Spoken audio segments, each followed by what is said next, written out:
അപ്പോസ്തല പ്രവർത്തനങ്ങൾ 16:31. അവൻ പറഞ്ഞു, കർത്താവായ യേശുവിൽ വിശ്വസിക്കുക, നീയും നിന്റെ കുടുംബവും രക്ഷ പ്രാപിക്കും. ഈ വചനം അറിയാത്ത ആരെങ്കിലും ഉണ്ടോ? ഇല്ല. ഉണ്ടോ? നമ്മളെല്ലാവരെയും മുന്നോട്ട് നയിച്ചുകൊണ്ടിരിക്കുന്നതും നമ്മൾ ഓരോ ദിവസവും മുന്നോട്ട് പോകുന്നതും ഈ ഒരു വചനത്തിൻ്റെ ശക്തിയല്ല. കർത്താവായ യേശുവിൽ വിശ്വസിക്കുക, നീയും നിന്റെ കുടുംബവും രക്ഷിക്കും. ഒരാൾ വിശ്വസിച്ചാൽ കുടുംബവും കൂടെ രക്ഷപ്പെടും. ഈ വിശ്വാസത്തിലാണ് ഇതുവരെ നമ്മളൊക്കെ പോയിക്കൊണ്ടിരുന്നത്, ഞാനും പോയിക്കൊണ്ടിരുന്നത്. പക്ഷേ ഒരു 4 മാസം മുമ്പ്, അതായത് ഇവിടെ വന്നതിന് ശേഷമാണ് മനസ്സിലായത് ഇത് പൂർണ്ണ ഹൃദയത്തോടെ അല്ല എന്ന്. പൂർണ്ണ ഹൃദയത്തോടെ നമ്മൾ ദൈവത്തിൽ വിശ്വസിക്കുകയും ദൈവത്തിൻ്റെ കൂടെ ആയിരിക്കുമ്പോഴേ നമുക്കത് സാധിക്കുകയുള്ളൂ എന്നൊരു ബോധ്യം ഇവിടെ വന്നതിന് ശേഷം എനിക്ക് മനസ്സിലായത്. അതുവരെ ഞാനും കർത്താവ് യേശുവിൽ വിശ്വസിച്ചാൽ പോരെ, ഞാൻ മാത്രമല്ല എൻ്റെ കുടുംബത്തിലുള്ളവരും രക്ഷ പ്രാപിക്കും എന്ന രീതിയിൽ സാധാരണ എല്ലാവരും ജീവിക്കുന്നത് പോലെ ജീവിച്ചാൽ മതി എന്നൊരു ധാരണയിലായിരുന്നു ഞാനും മുന്നോട്ട് പോയിക്കൊണ്ടിരുന്നത്. പിന്നീട് എനിക്ക് മനസ്സിലായത് കർത്താവിൽ വിശ്വസിക്കുക എന്ന് പറഞ്ഞാൽ പൂർണ്ണ ഹൃദയത്തോടെ വേണം. അത് പിന്നീട് ഈ വചനത്തിൻ്റെ ആഴങ്ങളിലേക്ക് ഇറങ്ങാൻ തുടങ്ങിയപ്പോഴാണ് മനസ്സിലാക്കാൻ സാധിച്ചത്. പുറപ്പാടിൻ്റെ പുസ്തകം 20-ാം അധ്യായം 1 മുതൽ 6 വരെയുള്ള വചനങ്ങൾ അത് നമുക്കൊന്ന് കേൾക്കാം. ദൈവം അരുളി ചെയ്ത വചനങ്ങളാണിവ. അടിമത്തത്തിൻ്റെ ഭവനമായ ഈജിപ്തിൽ നിന്ന് നിന്നെ പുറത്തു കൊണ്ടുവന്ന ഞാനാണ് നിന്റെ ദൈവമായ കർത്താവ്. ഞാനല്ലാതെ വേറെ ദേവന്മാർ നിനക്കുണ്ടാകരുത്. മുകളിൽ ആകാശത്തിലോ താഴെ ഭൂമിയിലോ ഭൂമിക്കടിയിലോ ജലത്തിലോയുള്ള ഒന്നിൻ്റെയും പ്രതിമയോ സ്വരൂപമോ നീ നിർമ്മിക്കരുത്. അവയ്ക്ക് മുൻപിൽ പ്രണമിക്കുകയോ അവയെ ആരാധിക്കുകയോ ചെയ്യരുത്. എന്തെന്നാൽ ഞാൻ നിന്റെ ദൈവമായ കർത്താവ് അസഹിഷ്ണുവായ ദൈവമാണ്. എന്നെ വെറുക്കുന്ന പിതാക്കന്മാരുടെ കുറ്റങ്ങൾക്ക് അവരുടെ മക്കളെ 3-4 തലമുറ വരെ ഞാൻ ശിക്ഷിക്കും. എന്നാൽ എന്നെ സ്നേഹിക്കുകയും എൻ്റെ കൽപ്പനകൾ പാലിക്കുകയും ചെയ്യുന്നവരോട് 1000 തലമുറകൾ വരെ ഞാൻ കരുണ കാണിക്കും. Praise the Lord. Praise the Lord. ഒരു കാര്യം നമുക്ക് മനസ്സിലാക്കാൻ പറ്റും, ദൈവത്തെ പൂർണ്ണ ഹൃദയത്തോടെ മറ്റൊന്നിനേക്കാൾ അധികമായി നമ്മൾ ദൈവത്തെ സ്നേഹിക്കണം. ദൈവമാണ്, മറ്റൊരു ദൈവന്മാരെയോ മറ്റൊന്നിൻ്റെയും പുറകെ പോകരുത്. ഒപ്പം തന്നെ പറയുന്നുണ്ട്, നമ്മുടെ പൂർവീകർ അങ്ങനെ എന്തെങ്കിലും ചെയ്തിട്ടുണ്ടെങ്കിൽ 2-3 തലമുറ വരെ ശിക്ഷിക്കും.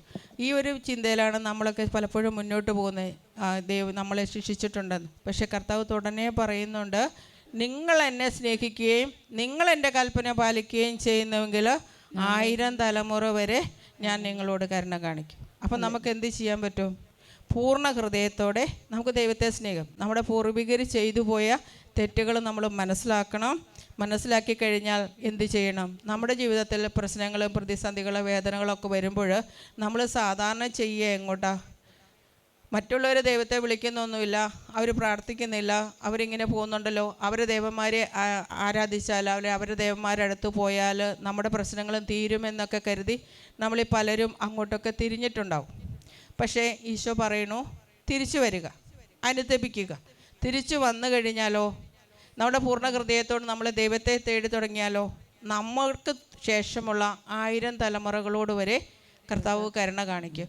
ഇതുവരെ വന്നുപോയത് അത് ഓർത്ത് വിഷമിച്ച് നിരാശപ്പെട്ടിരിക്കേണ്ട. നമ്മളോ നമ്മുടെ പൂർവികരോ അങ്ങനെയൊക്കെ ചെയ്തിട്ടുണ്ടെങ്കിൽ നമ്മൾ അനുതപിക്കുക, കർത്താവിനോട് കരുണയ്ക്ക് വേണ്ടി യാചിക്കുക. കർത്താവ് നമുക്കിവിടെ എല്ലാ ദിവസവും തന്നെ ഭദ്രത്തിലും അച്ഛൻ്റെ ടോക്കിൽ കേൾക്കാമല്ലേ, രാവിലെ പ്രഭാതത്തിൽ 3 മണിക്കൊക്കെ എഴുന്നേറ്റ് കർത്താവിൻ്റെ കരുണയ്ക്ക് വേണ്ടി പ്രാർത്ഥിക്കുക, ഉച്ചയ്ക്ക് കർത്താവിൻ്റെ പീഡാനുഭവത്തെക്കുറിച്ച് ധ്യാനിക്കുക, വൈകുന്നേരം കർത്താവിൻ്റെ വിശ്വസ്തതയെക്കുറിച്ച് പ്രാർത്ഥിക്കുക എന്നൊക്കെ നമ്മളിവിടെ കേൾക്കുന്നുണ്ട്. അത് കേട്ടു പോയാൽ മാത്രം പോരാ, നമ്മുടെ ജീവിതത്തിലേക്ക് നമ്മൾ കൊണ്ടുവരാനായിട്ട് നമ്മൾ ശ്രമിക്കുമ്പോഴാണ് നമുക്ക് ഈ അനുഗ്രഹങ്ങൾ നമുക്ക് സാധിക്കാൻ പറ്റുള്ളൂ. കർത്താവിനെ സ്നേഹിച്ചു തുടങ്ങിയാൽ, ദൈവപ്രമാണങ്ങൾ അനുസരിച്ച് തുടങ്ങിയാൽ, ദൈവമായ കർത്താവ് യേശുവാണ്, ദൈവമാണ്, നമ്മുടെ യേശുക്രിസ്തുവാണ് എന്ന് വിശ്വസിച്ച് കഴിഞ്ഞാൽ നമുക്ക് പഴയ നിയമങ്ങളിലേക്ക് കടന്നു പോയാൽ അതിനുവേണ്ടി ജീവൻ ത്യജിച്ച ഒത്തിരി പേരെ നമുക്ക് കാണാം അല്ലേ. ഈശോയ്ക്ക് വേണ്ടി, ഈശോയെ അല്ലാതെ മറ്റൊരു വിഗ്രഹത്തെയോ മറ്റൊന്നിനെയോ ആരാധിക്കുകയില്ല എന്ന് ദൃഢപ്രതിജ്ഞ എടുത്തിട്ട് അത് മുന്നോട്ട് പോയ ഒരാളുടെയെങ്കിലും പേര് പറയാമോ? അവ ഒത്തിരി സഹിക്കേണ്ടി വന്നു. കർത്താവിനെ അല്ലാതെ മറ്റൊന്നിനെ ആരാധിക്കില്ല എന്ന പ്രതിജ്ഞ എടുത്ത് അതനുസരിച്ച് മുന്നോട്ട് പോയവർ സഹിച്ച ഒരു സംഭവം നിങ്ങൾക്ക് പറയാൻ പറ്റുമോ? ഒത്തിരി ഉണ്ട്. ഞാൻ ഒരു ഉദാഹരണത്തിലേക്ക് തന്നെ പോകുന്നുള്ളൂ. കാരണം 3 യുവാക്കന്മാരെ നബൂഖദ്നേസറിൻ്റെ പ്രതിമയെ ഒന്ന് ആരാധിക്കാൻ പറഞ്ഞു. അവർ ചെയ്തില്ല. ദൈവത്തെ മാത്രമേ ഞങ്ങൾ ആരാധിക്കുകയുള്ളൂ. നമുക്ക് ഇന്ന് നോക്കുമ്പോൾ കാണാനായിട്ടുണ്ട് ചരിത്രത്തിൽ പല സംഭവങ്ങളും നമുക്ക് കാണാനുണ്ട്. അവരൊക്കെ ദൈവത്തെ ആരാധിച്ചതുപോലും മറ്റുള്ളവരെ ആരാധിക്കാതിരുന്നപ്പോഴൊക്കെ സംഭവിച്ചതൊക്കെ നമുക്ക് കാണാം. പക്ഷേ അവരുടെ ചരിത്രത്തിൽ അതിന് മുമ്പ് അങ്ങനെ ഒരു സംഭവങ്ങളൊന്നും അവർ കണ്ടിട്ടില്ല. ഇപ്പം ദാനിയേൽ അല്ലെങ്കിൽ 3 യുവാക്കന്മാർ അവരൊക്കെ തീച്ചൂളയിൽ പോയ സംഭവമൊക്കെ നമുക്കറിയാം. പക്ഷേ അവർക്കറിയണ്ടായിരുന്നില്ല. പക്ഷേ അവരുടെ ഉള്ളിലുണ്ടായിരുന്ന ആഴമായ വിശ്വാസം, ഒരു പൂർണ്ണ ഹൃദയം അവർക്കുണ്ടായിരുന്നു. ഈ ഇരിക്കുന്ന നിങ്ങൾക്ക് ആർക്കൊക്കെ പൂർണ്ണ ഹൃദയമുള്ളേ? പൂർണ്ണ ഹൃദയമുള്ളവരൊന്ന് കൈവെക്കാവോ? ഓക്കെ. ക്ലാസ് കഴിയുമ്പോൾ ഒന്ന് എന്നോട് പറയണം പൂർണ്ണ ഹൃദയം ഉണ്ടായിരുന്നോ ഇല്ലയെന്ന്. നമ്മുടെ പൂർണ്ണ ഹൃദയത്തിലേക്ക് വരുമ്പോൾ ഇപ്പോൾ ചിലപ്പോൾ പൂർണ്ണ ഹൃദയം ആക്കിയിട്ടുണ്ടാവാം, അല്ലെങ്കിൽ മുന്നേ നിങ്ങൾക്ക് തുടക്കം തൊട്ടേ പൂർണ്ണ ഹൃദയമുണ്ടെങ്കിലോ. നമ്മുടെ പുതിയ നിയമത്തിലേക്ക് നമുക്ക് കടന്നാൽ പൂർണ്ണ ഹൃദയത്തെക്കുറിച്ച് നമുക്കൊന്ന് ചിന്തിക്കാം. നമുക്കൊക്കെ പൂർണ്ണ ഹൃദയം ഉണ്ടായിരുന്നോ എന്ന്. മാർക്കോസിൻ്റെ സുവിശേഷം 12-ാം അധ്യായം 30 നീ നിൻ്റെ ദൈവമായ കർത്താവിനെ പൂർണ്ണ ഹൃദയത്തോടും പൂർണ്ണ ആത്മാവോടും പൂർണ്ണ മനസ്സോടും പൂർണ്ണ ശക്തിയോടും കൂടെ സ്നേഹിക്കുക. ഈ 4 കാര്യങ്ങൾ നമുക്ക് ചെയ്യുന്നുണ്ടെങ്കിൽ അവൻ്റെ ഹൃദയം പൂർണ്ണമാകുള്ളൂ. പൂർണ്ണ ഹൃദയത്തോടെ ദൈവത്തെ അല്ലാതെ മറ്റൊന്നിനെ, അതായത് സ്വത്തുണ്ട്, ദൈവഗ്രഹമുണ്ട്, അല്ലെങ്കിൽ വ്യക്തികളുണ്ട്, സാഹചര്യങ്ങളൊക്കെ ഉണ്ട്, ഇതിനൊക്കെ അധികമായിട്ട് ഒന്നാമത്തെ എൻ്റെ പൂർണ്ണ ഹൃദയത്തോടെ ഞാൻ ദൈവത്തെ മാത്രമേ സ്നേഹിക്കുന്നുള്ളൂ എന്ന്. പിന്നെ പൂർണ്ണ ആത്മാവോടെ, മറ്റൊന്നുമില്ല, നമ്മുടെ ആത്മാവിൽ മറ്റൊന്നും ഒരു ചിന്തയില്ല, ദൈവം മാത്രമേ ഉള്ളൂ.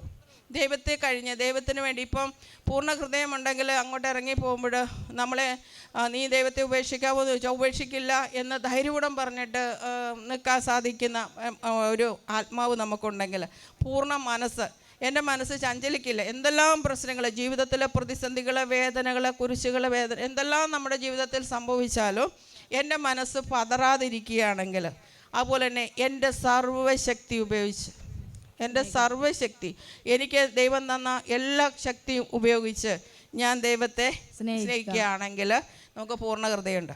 ഈ പറഞ്ഞ 4 കാര്യങ്ങളും ഉള്ളവരാണ് പൂർണ്ണ ഹൃദയമുള്ളവർ എന്ന് പറഞ്ഞെങ്കിൽ അവരെ ഞാൻ അപ്രിഷ്യേറ്റ് ചെയ്യുന്നു. 3-4 പേര് കൈപൊക്കി എനിക്ക് പൂർണ്ണ ഹൃദയമുണ്ടെന്ന്.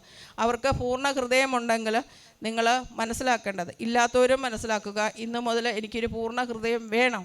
ഒരു തീരുമാനം നമ്മുടെ ജീവിതത്തിലേക്ക് എടുക്കണം. എങ്കിൽ മാത്രമേ നമ്മൾ ദൈവത്തെ സ്നേഹിക്കുന്നുള്ളൂ. 1-ാം പ്രമാണം, ദൈവമായ കർത്താവ് വളരെ ലളിതമായിട്ടേ പറഞ്ഞുള്ളൂ. നിങ്ങളുടെ ദൈവമായ കർത്താവ് ഞാനാകുന്നു, ഞാൻ അല്ലാതെ മറ്റൊരു ദൈവം ഉണ്ടാകരുത്, നിങ്ങൾ മറ്റൊരു ദൈവന്മാർക്കൊന്നും. പക്ഷേ ഈശോ ആ കൽപ്പനയെ എടുത്തു പറയുകയാണ്, നിന്റെ ദൈവമായ കർത്താവിനെ പൂർണ്ണ ഹൃദയത്തോടും പൂർണ്ണ ആത്മാവോടും പൂർണ്ണ മനസ്സോടും സർവ്വശക്തിയോടും കൂടെ സ്നേഹിക്കുക. നിസ്സാരമല്ല. നമുക്ക് പറ്റുമോ? ഈ രീതിയിൽ നമ്മൾ ദൈവത്തെ സ്നേഹിച്ചു തുടങ്ങിയാൽ, പൂർണ്ണ ഹൃദയത്തോടും പൂർണ്ണ ആത്മാവോടും പൂർണ്ണ മനസ്സോടും സർവ്വശക്തിയോടും കൂടെ നമ്മൾ ദൈവത്തെ സ്നേഹിച്ചു തുടങ്ങുകയാണെങ്കിൽ ഞാൻ പറഞ്ഞ വചനം വളരെ അർത്ഥവത്തായിട്ട് പോകും. ഏതാ? അപ്പോസ്തല പ്രവർത്തനങ്ങൾ 16:31. കർത്താവ് യേശു വിശ്വസിക്കുക, നീ നിൻ്റെ കുടുംബവും രക്ഷ പ്രാപിക്കും. വളരെ രസകരമായിട്ട് ഞാനും അങ്ങനെ തന്നെയായിരുന്നു പോയിരുന്നത്. കർത്താവ് യേശുവിൽ വിശ്വസിക്കുന്നല്ലോ. അതുകൊണ്ടായിരുന്നു ഞാൻ വർക്ക് ചെയ്യുന്ന സമയത്തൊക്കെ കുട്ടികൾ ഭാരഫലം നോക്കുമ്പോഴോ കൈനോട്ടമോ ജാതകവും നാളിങ്ങനെ പറയുമ്പോൾ ഞാൻ അവരെ ആരെയും തിരുത്തിയിട്ടില്ല. ഞാൻ ആരോടും ഇതിനൊന്നും ചെയ്യരുത്, പോകരുത് എന്നത് പറഞ്ഞില്ല. ഞാൻ അവരോടൊന്ന് പറയുമ്പോൾ ഞാനും കേട്ടിരുന്നു. ഞാനൊരു സിസ്റ്റർ ആയതുകൊണ്ട് അതിലേക്ക് പോയില്ല എന്ന് മാത്രമേ ഉള്ളൂ എന്നാണ് ഞാൻ മനസ്സിലാക്കുന്നത്. കാരണം ഒരു സിസ്റ്റർ അല്ലാത്തത് കൊണ്ട്, ഒരു സിസ്റ്റർ ആയതുകൊണ്ട് അതൊന്നും ചെയ്യാൻ പാടില്ലല്ലോ എന്നുള്ള ധാരണയിൽ. പക്ഷേ അവരൊക്കെ പറയുമ്പോൾ ഞാനതിനൊക്കെ കേട്ടിരുന്നിട്ടുണ്ട്. പക്ഷേ ഇത് വ്യക്തമാക്കാൻ വേണ്ടി ആയിരിക്കാം എല്ലാം ഉപേക്ഷിച്ചിട്ട് ഇവിടെ വരാനായിട്ട് ദൈവം എന്നെ അനുവദിച്ചെന്നാണ് ഞാൻ മനസ്സിലാക്കുന്നത്. ഇവിടെ വന്നതോടെയാണ് എനിക്കെൻ്റെ തെറ്റിൻ്റെ കുറേ ഗൗരവം മനസ്സിലാക്കിയത്. കാരണം നമ്മുടെ ദൈവമായ കർത്താവ്, അസഹിഷ്ണുവായ കർത്താവ്, ദൈവത്തിനെ മാത്രമേ സ്നേഹിക്കാൻ പാടുള്ളൂ. ദൈവം വേറെ ഒന്നും നമ്മളോട് ആവശ്യപ്പെടുന്നില്ല. വേറെ എന്ത് തെറ്റ് ചെയ്താലും കർത്താവ് അനുദപിക്കുമ്പോൾ നമ്മളോട് കരുണ കാണിക്കുന്നുണ്ട്. പക്ഷേ ദൈവത്തെ മറന്ന് മറ്റൊരു ദേവൻ്റെ പുറകെ പോകുമ്പോൾ മാത്രം, ദൈവത്തിന് ശക്തിയില്ല എന്ന് തോന്നുമ്പോൾ മാത്രമേ ദൈവത്തിന് മനസ്സ് വേദനിക്കുന്നുള്ളൂ. അതുപോലെ തന്നെ ഞാൻ ചിന്തിക്കുകയാണ്, ഈ ദൈവപ്രമാണങ്ങളിൽ ഒന്നാം പ്രമാണം ഇത്രയും ഗൗരവമായിട്ട് ചിന്തിക്കാൻ തുടങ്ങിയത് ഞാനിവിടെ വന്നതിന് ശേഷം. നമ്മൾ ദൈവകൽപ്പനകൾ 10 പഠിച്ചിട്ടുണ്ട്. എന്താ വിശുദ്ധ കുർബാന സ്വീകരണത്തിൻ്റെ സമയത്ത് നമ്മൾ പഠിക്കും, അത് നമുക്കറിയാം. പിന്നെ നമ്മളത് ഒന്നും കൂടെ ശ്രദ്ധിക്കുന്ന എപ്പോഴാണ്? കുമ്പസാരത്തിൻ്റെ സമയത്ത് ഒന്ന് ശ്രദ്ധിക്കും, ഇതൊക്കെ ഞാൻ ചെയ്യുന്നുണ്ടോ. അപ്പോൾ നമ്മുടെ ഉള്ളിൽ ഞാൻ ദൈവത്തെ സ്നേഹിക്കുന്നുണ്ടല്ലോ എന്നൊരു ചിന്തയിലായിരുന്നു നടന്നിരുന്നത്. പക്ഷേ ഈശോ പറഞ്ഞ പോലെ ഈശോയെ സ്നേഹിച്ചിട്ടില്ല എന്നുള്ളത് എനിക്ക് മനസ്സിലാക്കാൻ സാധിച്ചു. കാരണം പൂർണ്ണ ഹൃദയത്തോടെ, പൂർണ്ണ ആത്മാവോടും പൂർണ്ണ മനസ്സോടും സർവ്വശക്തിയോടും കൂടെ ദൈവത്തെ സ്നേഹിച്ചു തുടങ്ങിയിട്ടില്ല എന്ന് മനസ്സിലാക്കാൻ സാധിച്ചതും ഇപ്പോഴാണ്. കാരണം സന്യാസത്തിലേക്ക് വന്നു കഴിയുമ്പോൾ ഞങ്ങളുടെ സന്യാസ വ്രതങ്ങൾ, ദാരിദ്ര്യം, അനുസരണം, ബ്രഹ്മചര്യം ഇവ പാലിച്ച് നടക്കാനൊക്കെയാണ് കൂടുതലും ഞാൻ ശ്രദ്ധിച്ചിട്ടുള്ളൂ. കാരണം ഈ ഒന്നാം പ്രമാണത്തിന് ഇത്രമാത്രം പ്രാധാന്യമുണ്ടായിരുന്നു എന്ന് മനസ്സിലാക്കാൻ സാധിച്ചതിനെ ഓർത്ത് ഒരുപാട് നന്ദിയാണ് ഞാൻ പറയുന്നത്. അതിലേക്ക് ഈശോയെ സ്നേഹിച്ച് തുടങ്ങിയപ്പോൾ ഞാൻ ചിന്തിക്കുകയാണ്, എൻ്റെ മനസ്സിൽ, എൻ്റെ ശരീരത്തിൽ ഒത്തിരി രോഗസൗഖ്യങ്ങൾ വന്നു തുടങ്ങി. എൻ്റെ സ്വഭാവത്തിൽ തന്നെ വ്യത്യാസങ്ങൾ വന്നു തുടങ്ങി. കാരണം പലപ്പോഴും ഫുഡ് പോയ്സൺ എന്ന് ഞാൻ പറയാറുള്ളൂ. ഇപ്പോൾ പല ഫുഡുകളും നമ്മൾ അവിടെ ഇവിടെയൊക്കെ പോയി കഴിക്കുമ്പോൾ മനസ്സിലാക്കുന്ന അതാണ്.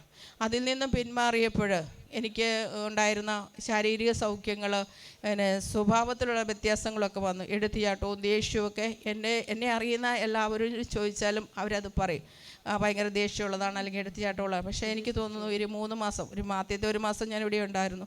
ഒരു 3-ാമത്തെ മാസം മുതലാണ് ഞാൻ ഇതിൻ്റെ ആഴത്തിലേക്ക് കടന്നു വന്നു തുടങ്ങിയത്. അപ്പോഴാണ് ജീവിതത്തിൽ മാറ്റങ്ങൾ വരണമെന്ന് മനസ്സിലാക്കിയത്. അതുപോലെ തന്നെ പ്രിയപ്പെട്ടവരെ, ദൈവത്തിൻ്റെ സ്നേഹിക്കുക, ദൈവത്തിൻ്റെ നാമം വിളിച്ചപേക്ഷിക്കുകയൊക്കെ ചെയ്യുമ്പോൾ നമ്മുടെ ജീവിതത്തിൽ ഒത്തിരി അനുഗ്രഹങ്ങൾ വരുന്നു എന്നുള്ളത് എൻ്റെ ചെറുപ്പത്തിലെ കർത്താവ് പഠിപ്പിച്ചിട്ടുണ്ടായിരുന്നു. നിയമാവർത്തന പുസ്തകം 4-ാം അധ്യായം 7-ാം വാക്യം, നാം വിളിച്ചപേക്ഷിക്കുമ്പോഴൊക്കെ നമ്മുടെ ദൈവമായ കർത്താവ് നമുക്ക് സമീപസ്ഥനായി ഇരിക്കുന്നത് പോലെ ദൈവം ഇത്ര അടുത്തുള്ള വേറെ ഏത് ശ്രേഷ്ഠ ജനമാണുള്ളത്. പ്രിയപ്പെട്ടവരെ, ഈ വചനം ഓർക്കുമ്പോൾ ഞാൻ ഒരു 2 അനുഭവത്തിലൂടെ കടന്നു പോകാം. ചിലപ്പോൾ നിങ്ങളുടെ മനസ്സിൽ ആ അനുഭവമെങ്കിലും തിങ്ങി നിന്നാലോ എന്ന് വിചാരിച്ചിട്ടാണ് ഞാൻ പറയുന്നത്. ഞാൻ ഈ പഠിക്കാനായിട്ട് പോകുന്ന സമയത്ത് ഈശോയെ വിളിച്ച് കുറേ പ്രാർത്ഥിക്കും. പഠനത്തെക്കാൾ അധികം ഞാൻ പ്രാർത്ഥിക്കുകയാണ് ചെയ്യാറ്. കുറേ പ്രാർത്ഥിച്ചിട്ട് പോവാം. അപ്പോൾ ഞാനിങ്ങനെ ഡിഗ്രി പഠിക്കുന്ന 1992 പഠിക്കുന്ന സമയത്ത് എൻ്റെ കോളേജിൽ എന്നും സമരമായിരുന്നു. ക്ലാസ്സുകളൊന്നും അധികം ഉണ്ടായിരുന്നില്ല. അപ്പോൾ അങ്ങനെ ഇരിക്കുമ്പോൾ ഞാൻ അതിൻ്റെ ഇടയ്ക്ക് എനിക്ക് പനി പിടിച്ചു. ഞാൻ ഹോസ്പിറ്റലിലും പോയി. വളരെ ക്ലാസ്സുകളൊക്കെ നഷ്ടപ്പെട്ടു. പരീക്ഷയുടെ സമയമായി. സ്റ്റഡി ലീവിന് പോകുന്ന സമയത്ത്, എക്സാമിന് ഹാൾ ടിക്കറ്റ് മേടിക്കാൻ വന്ന സമയത്ത് എൻ്റെ ഈ ദയനീയ അവസ്ഥ കണ്ടിട്ട് എൻ്റെ ഫിസിക്സ് അസിസ്റ്റൻറ്റ് സാറിനോട് പറഞ്ഞു, സിസ്റ്റർ പേടിക്കൊന്നും വേണ്ട, എൻ്റെ കോളേജിൽ ഞാൻ മാത്രമേ അന്ന് ഒരു സിസ്റ്റർ പഠിക്കുന്നുള്ളൂ, സിസ്റ്റർ പേടിക്കൊന്നും വേണ്ട, സിസ്റ്ററിൻ്റെ ബുക്കൊക്കെ എവിടെയാണ് വെക്കുന്നതെന്നൊന്ന് പറഞ്ഞാൽ മതി, ഞങ്ങൾ വന്ന് സഹായിച്ചു തരാമെന്ന്. അതെന്നോടുള്ള സ്നേഹം കൊണ്ടാണ് പറഞ്ഞു. പക്ഷേ ആ സമയത്ത് എനിക്ക് എവിടെ നിന്നാണോ ശക്തി കിട്ടുന്നത്, എൻ്റെ പ്രാർത്ഥനയുടെയാണോ, ഞാൻ ഉടുപ്പൊക്കെ ഇട്ട് കൊച്ചു സിസ്റ്ററാണ്, അതിൻ്റെ തീഷ്ണത കൊണ്ടാണോ എന്നെനിക്കറിയില്ല.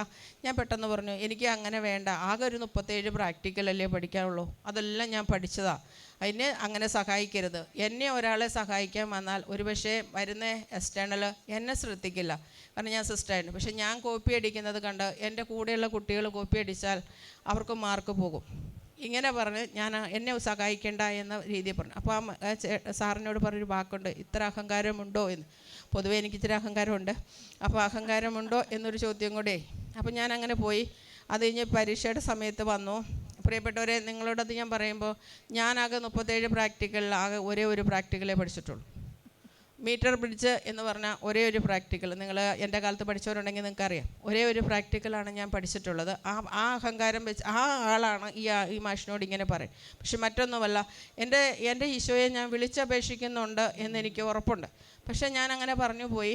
എക്സാമിൻ്റെ സമയത്ത്, ചുരുക്കി പറയാം, എക്സാമിൻ്റെ സമയത്ത് എന്ത് പറയുക, നമുക്ക് പരീക്ഷയുടെ ക്വസ്റ്റ്യൻ പേപ്പർ ഇങ്ങോട്ട് തരുമ്പം പ്രിയപ്പെട്ടവരെ, എനിക്ക് കിട്ടിയത് ഓംസ് ലോ. അയ്യോ, ഒരു പ്രിൻസിപ്പിൾ പോലും അറിയില്ല, 0 മാർക്ക്. എന്ന് വിചാരിച്ച് ഞാൻ ഇങ്ങനെ നിൽക്കുമ്പോൾ എൻ്റെ മുമ്പിൽ പോയ കുട്ടികളാരോ ഈ നമ്മുടെ അറ്റൻഡേഴ്സിൻ്റെ കയ്യിൽ കൊടുത്തിട്ട് പറഞ്ഞു ഇതെനിക്ക് ചെയ്യാൻ കിട്ടില്ല എന്ന് പറഞ്ഞു. അപ്പോൾ അവർക്ക് ധൈര്യപൂർവ്വം മേടിക്കാം, പുറകിൽ ഒരാൾ നിൽക്കുന്നുണ്ട്, എന്ത് കിട്ടിയാലും ചെയ്യാൻ ധൈര്യമായിട്ട് 37 പ്രാക്ടിക്കലും പഠിച്ച് വളരെ അഹങ്കാരത്തോടെ നിൽക്കുന്ന ഒരാൾ അവിടെ ഉണ്ടല്ലോ എന്ന് സാറിന് തോന്നി. സാർ പെട്ടെന്ന് ആ കുട്ടിയുടെ ആ പേപ്പർ മേടിച്ചു കൊണ്ടുവന്നിട്ട് എൻ്റെ കയ്യിൽ നിന്ന് പേപ്പർ അങ്ങ് മേടിക്കുകയാണ്. എന്ത് കിട്ടിയാലും ചെയ്യാമെന്ന് പറഞ്ഞതല്ലേ, എന്നാൽ ഇത് ചെയ്തോ അതിങ്ങ് തന്നോ എന്നും പറഞ്ഞ് മേടിച്ചുകൊണ്ട് പോയി. നിങ്ങൾക്കറിയോ പ്രിയപ്പെട്ടവരെ എന്തായിരിക്കും എനിക്ക് തന്നുണ്ടോവാ? സിസ്റ്റർ പഠിച്ചത് ഞാൻ പഠിച്ചത് മാത്രം. ഞാൻ പഠിച്ചത് എനിക്ക് തരികയാണ് ആ പ്രാക്ടിക്കൽ കോളിൽ. ഇത് കിട്ടിയപടി ഞാൻ ആ ക്വസ്റ്റ്യൻ പേപ്പർ മേടിച്ച് ഞാനിങ്ങനെ നിന്നു. നിങ്ങൾക്കറിയോ, ഞാൻ പരീക്ഷയ്ക്ക് പോരുന്നതിന് മുമ്പ് എനിക്കറിയാം ആകെ ഞാൻ ഒന്നേ പഠിച്ചിട്ടുള്ളൂ. എനിക്ക് കഴിവിലൊന്നും ആശ്രയിക്കാൻ കഴിയില്ല എന്നറിയുന്നത് കൊണ്ട് കുർബാന കഴിഞ്ഞപ്പോൾ മുതൽ ബൈബിളും വായിച്ച് കൊന്തയും ചൊല്ലി കൈ ഉയർത്തി സ്തുതിച്ചുകൊണ്ട് മാത്രമേ നിന്നിരുന്നുള്ളൂ. നമ്മുടെ വചനത്തിൽ കേൾക്കുന്നുണ്ട്, മോശ കൈ ഉയർത്തി നിന്നപ്പോഴെല്ലാം ഇസ്രായേലിയർ വിജയിച്ചു. ഈ ഒറ്റ ധൈര്യത്തിലാണ് ഞാൻ കൈ ഉയർത്തി നിന്ന് 11:30 ഞാൻ എക്സാമിന് പോണു. അവിടെ ചെന്നു, ഇത് മേടിക്കുന്നു. യാതൊരു ഉത്കണ്ഠയില്ല, കാരണം എനിക്കൊന്നും അറിയില്ല. എല്ലാം പഠിച്ചവർക്കൊക്കെ ഉത്കണ്ഠയുണ്ടാവും. എനിക്ക് ഉത്കണ്ഠയൊന്നും ഉണ്ടായിരുന്നില്ല. ആകെ ഈശോ തന്നാൽ ജയിക്കാം, ഇല്ലെങ്കിൽ ഇല്ല എന്നുള്ള രീതിയിൽ മാത്രമാണ് ധൈര്യത്തോടെ പോകുന്നത്. അവിടെ ചെന്നു ഞാൻ എക്സാം എഴുതി. ഇപ്പോൾ ഈ പേപ്പർ കിട്ടി ഞാൻ ഇങ്ങനെ അന്തിച്ച് നിന്നിട്ടുണ്ട്. ഇതെന്താ സംഭവിച്ചത്, സത്യമാണോ എന്ന് ഇങ്ങനെ ചിന്തിച്ച് നിൽക്കുമ്പോൾ എക്സ്റ്റേണൽ എക്സാമിന് പ്രിൻസിപ്പൾ എഴുതിയോ എന്ന് ചോദിച്ചു. ഇല്ല പറഞ്ഞു. അയ്യോ, അപ്പോഴാണ് എനിക്ക് പരിസരബോധം വരുന്നത്. ഞാൻ പെട്ടെന്ന് എക്സാം എഴുതുകയാണ്. പ്രിയപ്പെട്ടവരെ, ആ 5 മാർക്ക് എൻ്റെ പോയി. 45 മാർക്കോടെ ഞാൻ ആ കളിയിൽ നിന്ന് പുറങ്ങി വരികയാണ്. ഹല്ലേലൂയ. കാരണം ദൈവത്തെ മഹത്വപ്പെടുത്തിയ സത്യത്തിന് സത്യമാണ് യേശു. ഇതൊക്കെ ഞങ്ങൾ ഉടുപ്പിടുമ്പോൾ ഭയങ്കര തീഷ്ണതയോടെയാണല്ലോ ഇറങ്ങി വരുന്നത്. ആ തീഷ്ണതയോടെയാണ് പഠിച്ചിരുന്നത്. അപ്പോൾ ആ സമയത്ത് കിട്ടിയ ഭയങ്കര ഞാൻ വിളിച്ചപേക്ഷിക്കുമ്പോഴൊക്കെ നമ്മുടെ അടുത്ത് ദൈവം വരും. കാരണം ആ സ്തുതിച്ചതോ പ്രാർത്ഥിച്ചതോ വചനം വായിച്ചതോ ഒന്നും വെറുതെ ആയിപ്പോയില്ല. ഞാൻ വിളിച്ചപേക്ഷിച്ച എൻ്റെ ഈശോ എൻ്റെ മുമ്പിൽ വന്ന് അത്രയും പേരുടെ മുമ്പിൽ എൻ്റെ കുട്ടികൾക്ക് റിസൾട്ട് വന്നപ്പോൾ എല്ലാവർക്കും വിശ്വസിക്കാൻ പറ്റിയില്ല. കാരണം എൻ്റെ എക്സ്റ്റേണൽ എക്സാം എന്താ പറയുക, സാറിനും കൂടെ വിശ്വസിക്കാൻ പറ്റിയില്ല. അത്ര മാർക്കോടെയാണ് ഞാൻ അവിടെ ഇറങ്ങി വന്നത്. അതുപോലെ തന്നെ ഒരു ഉദാഹരണവും കൂടെ പറഞ്ഞ് ഞാൻ അവസാനിപ്പിക്കുകയാണ്. കർത്താവിൻ്റെ ശക്തി നമ്മളെ വിളിച്ചപേക്ഷിക്കുമ്പോൾ നമ്മുടെ ദൈവം നമ്മുടെ കൂടെയുള്ള ഒത്തിരിയേറെ അനുഭവങ്ങൾ എന്നിലുണ്ട്. പിന്നെ പണ്ടത്തെ 2 അനുഭവങ്ങൾ ഞാൻ പറഞ്ഞ് അവസാനിപ്പിക്കുകയാണ്. ഞാൻ എന്താ പറയുക, കുർബാന കഴിഞ്ഞ് ഇറങ്ങുമ്പോൾ കുറച്ച് സ്റ്റുഡൻസിനെയൊക്കെ കണ്ടായിരുന്നു. പക്ഷേ അവരൊക്കെ പോയി തോന്നുന്നു. അപ്പോൾ ആർക്ക് വേണ്ടിയാണ് ഇത് ഒരുങ്ങാനുള്ളൊരു കാരണം നിങ്ങൾ മനസ്സിലാക്കണം. ദൈവത്തെ വിളിച്ചപേക്ഷിച്ചാൽ ദൈവം നമ്മളെ കൈവിടുകയില്ല. ഞാൻ ഇതുപോലെ ഡിഗ്രിക്ക് പഠിക്കുന്ന സമയത്ത് ഇംഗ്ലീഷ് ഞാൻ ഒട്ടും ഫ്ലുവൻ്റ് അല്ല. ഞാൻ ഇംഗ്ലീഷ് പറയുക എന്ന് പറഞ്ഞാൽ എനിക്ക് ഭയങ്കര വിഷമമാണ്. അപ്പം ഞാൻ ഡിഗ്രി എക്സാം കർണാടകയിലാണ് എഴുതുന്നത്. അപ്പം വൈവയുടെ സമയം. അപ്പം ഞാൻ ഈശോയെ കുറേ ഒത്തിരി പ്രാർത്ഥിച്ചിട്ടാണ് ഈശോയുടെ അടുത്ത് നിൽക്കുന്നത്. അപ്പോൾ ഞാൻ എക്സാമിന് കയറി പോകും. അപ്പോൾ എനിക്കറിയാം എനിക്കൊന്നും ഇംഗ്ലീഷ് പറയാൻ കിട്ടത്തില്ല. മലയാളത്തിൽ ഞാൻ എന്ത് വേണേലും എങ്ങനെ വേണേലും പറഞ്ഞു കൊടുക്കാം, പക്ഷേ ഇംഗ്ലീഷിൽ എനിക്ക് പറയാൻ കിട്ടില്ല. അപ്പം ഞാനിങ്ങനെ അകത്ത് കയറി. അപ്പം പിള്ളേർ പറഞ്ഞു ഞങ്ങളുടെ സ്ട്രോങ് ഒരു മേഡവും ഒരു സാറും ഇരിക്കുന്നുണ്ട് കേട്ടോ എന്ന് പറഞ്ഞിട്ടാണ് മുമ്പ് പോയിറങ്ങി വരുന്നത്. അപ്പോൾ എൻ്റെ ഒപ്പം പോകുന്നവരൊക്കെ ഈ ബാംഗ്ലൂർ കുബൈറ്റൊക്കെ പഠിച്ച കുട്ടികളാണ്. ഫ്ലുവൻ്റായിട്ട് ഇംഗ്ലീഷ് അറിയുന്നവരുടെ കൂടിയാണ് ഞാൻ പോകുന്നത്. അപ്പോൾ ഞാൻ അവിടെ ചെന്ന് കഴിഞ്ഞപ്പോൾ ഞാൻ ഈശോയെ വിളിച്ചു. ഇതുപോലെ ഒത്തിരി നേരം ഈശോയുടെ അടുത്ത് പ്രാർത്ഥിച്ചിട്ടാണ് ഞാൻ കയറി പോകാറ്. പ്രാർത്ഥിച്ചു. നമുക്ക് തന്നതൊക്കെ ഞാൻ പഠിച്ചിട്ടുണ്ട്, പഠിക്കാതില്ല. ഞാൻ പറയില്ലേ, നമ്മൾ പഠിക്കാതെ പോയിട്ടില്ല, തന്നതൊക്കെ പഠിച്ചിട്ടുണ്ട്. പക്ഷേങ്കിൽ പൂർണ്ണമായി ഈശോയിൽ ആശ്രയിച്ച് ഞാൻ അവിടെ ചെന്ന് കയറി കഴിയുമ്പോൾ എന്നോട് ചോദിക്കുന്ന ഇംഗ്ലീഷ് ഈശോയെ വിളിച്ചിട്ട് തന്നെ ഞാൻ ശക്തമായിട്ട് ഈശോയെ വിളിച്ചിട്ടാണ് പോകണത്. കാരണം നമുക്കറിയാലോ, ലാംഗ്വേജ് ഇല്ലാത്തടത്തേക്ക് കയറി ചെല്ലുകയാണ്. എന്താ പറയും, ഇതേ തോക്കുമെന്ന് പറഞ്ഞാണ് കയറി പോകുന്നത്. അപ്പോൾ അവിടെ ചെന്നപ്പോഴത്തേക്ക് 2 സാർമാരിക്കുന്നുണ്ട്. എന്നോട് ചോദിക്കുന്ന മേഡം ഇംഗ്ലീഷിൽ എന്ത് ചോദിച്ചാലും ഈ മാഷ് അതെനിക്ക് മലയാളത്തിൽ പറഞ്ഞു തരും. കാരണം എന്താ ചോദിച്ചു കഴിഞ്ഞാൽ ആ മാഷ് കേരളത്തിലേക്ക് ഒരു ഇൻ്റർവ്യൂവിന് വരാനിരിക്കുക. അപ്പോൾ ആളെ സംബന്ധിച്ചിടത്തോളം മലയാളം പഠിച്ചുകൊണ്ടിരിക്കുകയാണ്. അപ്പോൾ മലയാളം കറക്റ്റായിട്ട് അറിയണമെങ്കിൽ ഞാൻ പറയുന്ന ചോദ്യവും ഒക്കെ ഉത്തരം ശരിയാണെങ്കിൽ സാറിനെ ശരിയാണല്ലോ. അപ്പോൾ സാറ് മേഡം ചോദിക്കുന്ന ചോദ്യമൊക്കെ എനിക്ക് മലയാളത്തിൽ പറഞ്ഞു തരും. ഞാൻ ഉത്തരമൊക്കെ മലയാളത്തിൽ മാഷിന് പറഞ്ഞു കൊടുക്കും. മാഷ് അതെല്ലാം ഇംഗ്ലീഷിൽ പറഞ്ഞു കൊടുക്കും. ഇതുപോലെ അത്ഭുതമൊക്കെ നിങ്ങൾ കണ്ടിട്ടുണ്ടോ? ഇത്രയും ശക്തനായ ഒരു ദൈവം നമ്മുടെ കൂടെ ഉണ്ട്. ഇതുപോലെ എൻ്റെ ജീവിതത്തിൽ ഒത്തിരിയേറെ അനുഭവങ്ങൾ പറയാനുണ്ട്. പറഞ്ഞു കഴിഞ്ഞാൽ ഒരു പക്ഷേ എനിക്കിതുപോലും അറിയില്ല. കാരണം നമ്മൾ ദൈവത്തെ അങ്ങനെയൊക്കെ അനുഗ്രഹങ്ങൾ തന്ന് കിട്ടിയ ഞാൻ ആണ് നിങ്ങളോട് പറയുന്നത്. വീണ്ടും സ്റ്റാഫൊക്കെ ആയി സ്റ്റുഡൻസൊക്കെ ആയി കഴിഞ്ഞപ്പോൾ അവർ പറയുന്ന ഭാരഫലവും അവർ പറയുന്ന ജാതകവും ഒക്കെ കേട്ടിരുന്നു. ഇത് തെറ്റാണ് എന്ന് പറയാനുള്ളൊരു ധൈര്യം അന്ന് എനിക്കുണ്ടായിരുന്നില്ല. ഇന്ന് എനിക്കത് മനസ്സിലാകുന്നു. പൂർണ്ണ ഹൃദയത്തോടെ, പൂർണ്ണ ആത്മാവോടെ, പൂർണ്ണ മനസ്സോടെ സർവ്വശക്തിയോടുകൂടി ഞാൻ ദൈവത്തെ സ്നേഹിച്ചു തുടങ്ങിയാൽ മാത്രമേ ഞാനും എൻ്റെ കുടുംബവും രക്ഷ പ്രാപിക്കൂ. ഈ ആഴമായ വിശ്വാസത്തിലേക്ക് കടന്നു വരാനായിട്ട് എന്നെ സഹായിച്ചത് എനിക്ക് തോന്നുന്നു ഇവിടുത്തെ ക്ലാസ്സിൽ നിന്നുമാണ് എനിക്ക് ഇത്ര ആഴമായ ഒരു ബോധ്യം കിട്ടിയത്. കാരണം ദൈവത്തെ ഒരു പൂർണ്ണ ഹൃദയം നമുക്ക് ഓരോരുത്തർക്കും വേണം. പൂർണ്ണ ഹൃദയത്തോടെ നമ്മൾ ദൈവത്തെ വിളിച്ചപേക്ഷിക്കണം. പൂർണ്ണ ഹൃദയത്തോടെ അവിടുത്തെ തേടണം. പൂർണ്ണ ഹൃദയത്തെ ദൈവത്തിൻ്റെ കൂടെ ആയിരിക്കണം. ഈ ഒരു പൂർണ്ണ ഹൃദയം നമ്മിൽ വേണമെങ്കിൽ ദൈവത്തിൻ്റെ കാര്യത്തിൽ പൂർണ്ണ മനസ്സ്, പൂർണ്ണ ആത്മാവ്, സർവ്വശക്തി, ഈ 4 കാര്യങ്ങളും കൂടെ നമ്മുടെ ഹൃദയത്തിൽ വെച്ച് നമുക്കൊരു പൂർണ്ണ ഹൃദയത്തിൻ്റെ ഉടമകളായിട്ട് നമുക്ക് തീരാം. അങ്ങനെ നമ്മൾ ഈ പൂർണ്ണ ഹൃദയത്തോടെ ദൈവത്തെ വിളിച്ചപേക്ഷിച്ച് കഴിയുമ്പോൾ ദൈവം നമ്മുടെ വഴികളിൽ നമ്മുടെ കൂടെ നിന്ന് നമ്മളെ സഹായിക്കുന്നതായിട്ട് ഒത്തിരിയേറെ അനുഭവങ്ങളിലൂടെ നമുക്ക് കടന്നു പോകാം. പഴയ നിയമത്തിൽ നമുക്ക് നോക്കുകയാണെങ്കിൽ കാണാം, ഈ ഈശോയെ പൂർണ്ണ ഹൃദയത്തോടെ തേടിയവരെയൊക്കെ ഒന്ന് പറയാമോ? നിങ്ങൾ പഴയ നിയമം വായിച്ചപ്പോൾ ഈ ദൈവത്തെ പൂർണ്ണ ഹൃദയത്തോടെ, പൂർണ്ണ മനസ്സോടെ, സർവ്വശക്തിയോടെയൊക്കെ സ്നേഹിച്ചവരെ നിങ്ങൾക്കറിയാവോ? അബ്രഹാം. എന്താണ് എക്സാം? അവൻ പൂർണ്ണ ഹൃദയത്തോടെ ദൈവത്തെ സ്നേഹിച്ചു എന്നുള്ളതിന് ഒരു ഉദാഹരണം പറയാമോ? തൻ്റെ ഏകപുത്രനെ, അതായത് 100 വയസ്സൊക്കെ ആയപ്പോൾ ഒരു കുഞ്ഞിനെ കിട്ടി. ആ കുട്ടിയെ കിട്ടിയ ഉടനെ ഒന്നുമല്ല കൊണ്ടുപോയി ബലിയർപ്പിക്കാൻ പറഞ്ഞത്. ബലിയർപ്പിക്കാൻ പറഞ്ഞത് എപ്പോഴാണ്? അവന് 12 വയസ്സൊക്കെ ഉള്ളപ്പോൾ. നമുക്കറിയാം 12 വയസ്സൊക്കെ ഉള്ള ഒരു കുട്ടി വളരെ കുസൃതിയും എല്ലാവരോടും ചിരിച്ചും കളിച്ചും വർത്തമാനം പറഞ്ഞു വളരെ സന്തോഷത്തിൽ, ആ കുടുംബം സന്തോഷം കൊണ്ട് നിറയുന്ന സമയത്താണ് ദൈവം അവനോട് പറയുന്നത്, നിനക്ക് പൂർണ്ണ ഹൃദയമുണ്ടോ, അതോ നിൻ്റെ ഹൃദയം വിയുക്തമായോ? മകനെ കിട്ടിയപ്പോൾ മകനെ മതിയോ, എന്നെ വേണ്ടേ, എന്നെയാണോ നിനക്ക് വേണ്ടത്, അത് കുഞ്ഞിനെയാണോ എന്ന് ദൈവം ഒന്ന് പരീക്ഷിച്ച് നോക്കുകയാണ്. പക്ഷേ അബ്രഹാം പരാജയപ്പെട്ടോ? ഇല്ല. അവൻ അവനോട് പറഞ്ഞു ദൈവം നമുക്ക് തരും എന്ന് പറഞ്ഞ് വളരെ സന്തോഷത്തോടെ ബലിയർപ്പിക്കാൻ പോകുന്നത് നമുക്കറിയാം. യാഗവരെ ദൈവം അവന് ആവശ്യമായത് അവിടെ കൊടുക്കുന്നത് നമുക്ക് കാണാം. അവിടെ ഒരു പൂർണ്ണ ഹൃദയം അബ്രാഹത്തിനുണ്ടായി. ഇനി ആർക്കാ പൂർണ്ണ ഹൃദയം ഉണ്ടായിരുന്നേ? ഓക്കെ, ആബേലിൻ്റെ കാര്യം പറഞ്ഞു, ദാവീദിൻ്റെ കാര്യം പറഞ്ഞു. ശരി, ആബേലിന് ഒരു പൂർണ്ണ ഹൃദയം ഉള്ളത് കൊണ്ടാണ് അവനെ ബലിയർപ്പിക്കാനായിട്ട് അവനുണ്ടായിരുന്ന എല്ലാം നല്ലത് ബലിയർപ്പിക്കാനായിട്ട് സാധിച്ചത്. നമുക്കൊക്കെ ബലിയർപ്പിക്കാനൊക്കെ സാധിക്കും. നമുക്ക് നല്ലത് സമർപ്പിക്കാൻ പറ്റുന്നുണ്ടോ? ഇപ്പോൾ അബ്രാഹത്തെ പോലെയൊക്കെ നമ്മുടെ ജീവിതത്തിലേക്ക് വന്നാൽ നമ്മൾ എങ്ങനെയായിരിക്കും പ്രതികരിക്കുക എന്നുള്ളതും കൂടെ നമ്മളൊന്ന് ചിന്തിക്കുന്നത് നല്ലതാണ് കേട്ടോ. അപ്പോൾ തന്നെ അവന് ഉള്ളതിൻ്റെ ഏറ്റവും നല്ലത് കൊടുത്തു. അതുകൊണ്ടാണ് നമുക്ക് ഈശോ മറ്റൊരു ഉപമ നമ്മളോട് പറയുന്നുണ്ട്, കാണിച്ചു തരുന്നുണ്ട്. ഏതാ? വിധവയുടെ കാണിക്ക. അവൾക്കുള്ളതെല്ലാം പൂർണ്ണ ഹൃദയത്തോടെ അവൾ ദൈവത്തിന് കൊടുക്കുകയാണ് ചെയ്യുന്നത്. പിന്നെ ആരാ? ദാവീദ് ആകെപ്പാടെ ഒരു തെറ്റ് ചെയ്തിട്ടുണ്ട് അല്ലേ? പക്ഷേ അതിനെക്കുറിച്ച് അവൻ അനുദപിക്കാവുന്നതിൻ്റെ മാക്സിമം അനുദപിച്ച് അവൻ ആ ഹൃദയത്തിലേക്ക് പൂർണ്ണമായും ഈശോയെ സ്വന്തമാക്കി ആ ഹൃദയം ഈശോയുടേതോട് ചേർത്ത് വയ്ക്കുന്ന ഒരു ഹൃദയമായിട്ട് മാറുന്നതായിട്ട് കാണാം. പിന്നെ ആരെങ്കിലും ഉണ്ടോ? ജോസഫ് നമുക്ക് വളരെ വ്യക്തമായിട്ട് മനസ്സിലാക്കാൻ പറ്റുന്ന, എല്ലാ തെറ്റും ചെയ്യാൻ കിട്ടിയ ഒരു അവസരത്തിൽ പോലും ജോസഫ് അവൻ്റെ ഹൃദയം ദൈവത്തിൽ നിന്ന് മാറ്റി വെച്ചില്ല. അതേതാ സംഭവം? പൊത്തിഫറിൻ്റെ ഭാര്യ. പൊത്തിഫറിൻ്റെ വീട്ടിൽ വെച്ച് അവന് എന്ത് വേണമെങ്കിലും ചെയ്യാം, കാരണം അവന് പൂർണ്ണ സ്വാതന്ത്ര്യം അവിടെ കൊടുത്തിട്ടുണ്ടായിരുന്നു. പക്ഷേ അവൻ്റെ ഹൃദയം പൂർണ്ണമായിട്ടും ദൈവത്തിലായിരുന്നു. അവനും ആ ഹൃദയത്തിൽ ദൈവമല്ലാതെ മറ്റൊന്നും അവൻ്റെ ഹൃദയത്തിലില്ലായിരുന്നു. അങ്ങനെ ദൈവം മാത്രമേ ഹൃദയത്തിലുണ്ടെങ്കിൽ എന്തുണ്ടാവും? ദൈവപ്രമാണങ്ങളെല്ലാം അനുസരിക്കുന്നവരായിരിക്കും. പിന്നെ അച്ഛൻ പറഞ്ഞില്ലേ, തിരുസഭയുടെ കൽപ്പനകൾ, ദൈവപ്രമാണങ്ങൾ, മൗലിക പുണ്യങ്ങൾ, അതായത് മൗലിക പാവങ്ങളും പുണ്യങ്ങളും അറിയില്ലേ?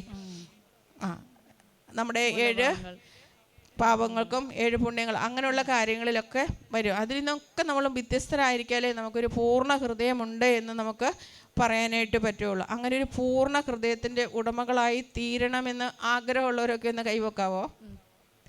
ഇനി എനിക്ക് പൂർണ്ണ ഹൃദയം വേണം. എൻ്റെ പൂർണ്ണ ഹൃദയത്തോടെ ഞാൻ എൻ്റെ ദൈവത്തെ സ്നേഹിക്കും, ആരാധിക്കും, ബഹുമാനിക്കും. ആ കൃപ, ഒരു പൂർണ്ണ ഹൃദയം ദൈവത്തിൽ നിന്ന് നമുക്ക് ലഭിക്കാനായിട്ട് ദൈവം നമ്മളെ ഓരോരുത്തരെയും അനുഗ്രഹിക്കട്ടെ എന്ന് പ്രാർത്ഥിച്ചുകൊണ്ട് നിത്യം പിതാവും പുത്രനും പരിശുദ്ധാത്മാവുമായ സർവേശ്വര എന്നേക്കും ആമേൻ.